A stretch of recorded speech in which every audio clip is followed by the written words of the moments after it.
Hey everyone, it's Alex C with TFB TV. I get asked a lot why in almost all of my reviews or videos I use good old-fashioned USGI steel magazines in lieu of Magpul PMAGs, a popular alternative that most shooters these days are familiar with. Well, there are several reasons for this.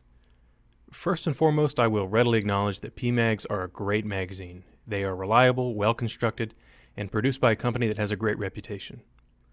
That said, there is a reason that there are generations of these magazines. New firearms are designed around common Colt pattern mags, and Magpul has to keep accommodating new designs with generational changes, or new offerings altogether, like they did with the eMag. Problems I have run into in the past include, firstly, that they won't drop free in a lot of firearms. I like the idea that I can accomplish a speedy reload by pressing a button and kicking a magazine out. This is not the case with PMAGs in many platforms.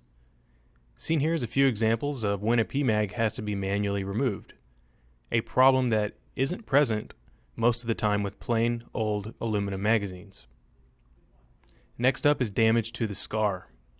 Using PMAGs can actually do irreparable damage to an FN SCAR rifle. The mags cause the bolt catch to rise ever so slightly and drag on the bolt lugs, which results in significant damage over time. I realize you can fix this by filing or dremeling off some material on the rear of the mag body, or by using whatever generation of magazine they implemented to fix this, or you could just arrive at my next point and save $4 or $5 more by purchasing a GI mag.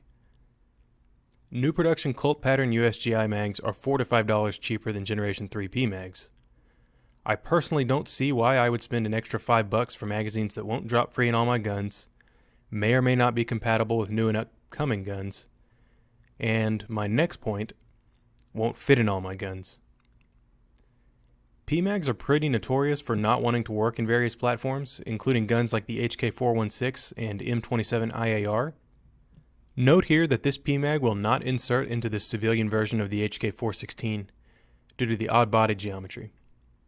Also, PMAGs had trouble fitting in firearms like the British SA-80/L85 and will not fit in the FN FS2000 without the user modifying the weapon by removing a component that serves to seal the weapon from dirt and debris.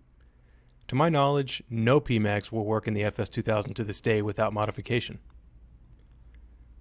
Lastly, not only are PMAGs more expensive than the alternative, but also heavier. While the weight difference may not seem like much to a civilian shooter who packs up his shiny, clean competition rifle into his Pelican case and totes it to it from the range in the family truckster, you hear about things like guys cutting toothbrushes in half to save weight in the military.